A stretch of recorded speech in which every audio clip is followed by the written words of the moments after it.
Welcome back. Over 10 years ago, this North Dakota native was in a horrific accident that changed his life forever. He has since devoted his life to inspiring, motivating, and bringing hope to as many people as possible.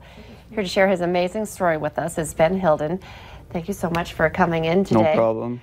From the moment that our producer heard about this story, we have been, she told me, and then I told someone, and then like in the whole newsroom, everyone's like, this is an incredible story. So tell us how this all started. What happened that starts with the horrific accident?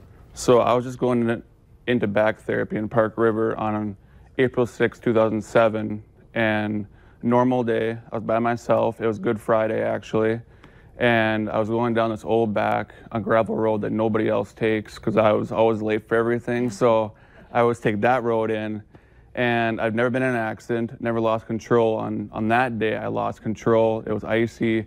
I flipped my car into a field. I was ejected out the passenger door and then went face first in the field. And it was like, that was the moment that in my life, everything changed. Like for me, I was hoping to be, play college basketball. And that was like my dream since I was like 4. And I was 16 at the time.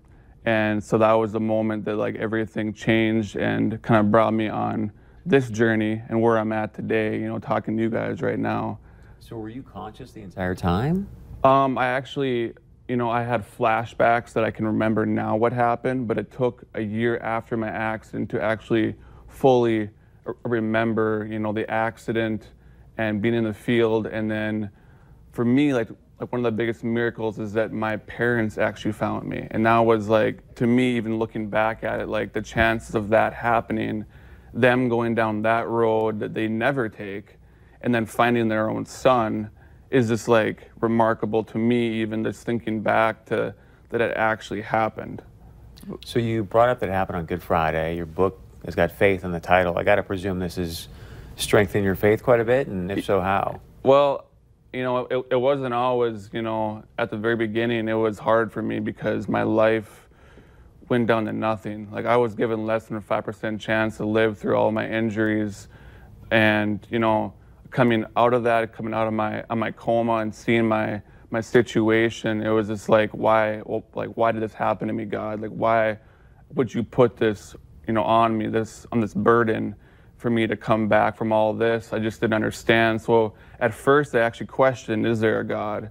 And that's just being honest, like, why would this happen to me? But then through all of my trials, it's like I met him, you know, and then because he was always the one that would inspire me and help me and keep me going to not give up. And it became something real inside me and realized that there's definitely a God, for sure. When did you decide to write this book?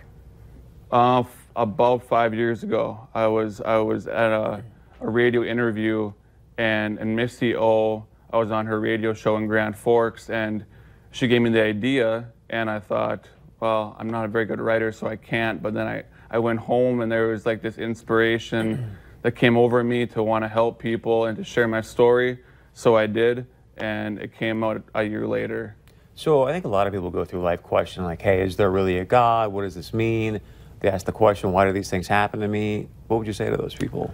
Well, I would say, if there was nothing bad in life, and there wouldn't be anything good either. So, I mean, going through the hard times makes the good actually better. I mean, you know, if there was no winter, summer wouldn't be as good, it just wouldn't be like that. So, you know, we all go through trials, but good things come out of out of those trials always. And why, besides the book, why have you decided to continue to share your story? Because I feel like you continue to speak. Yeah, that's my main job now, is speaking to people and sharing my story. And it's a thing inside me, like just an inspiration that I've had just to want to share my story. And it's actually ironic because growing up, I actually had a very bad speech impediment, and now my job is speaking to people and sharing my story to help others. There is a God. That's an awesome story. Yeah. How can people get your book? How can they book you to speak? You can go to my website, benhilden.com, and you can buy my book there, or you can go on Amazon, or there's many other sites you can get it on too. But I would go to on my website though and get that there. So thank you for being here, man. No problem. Incredible story. All right, stay with us. We're going to be previewing the Fall Parade of Homes right after this.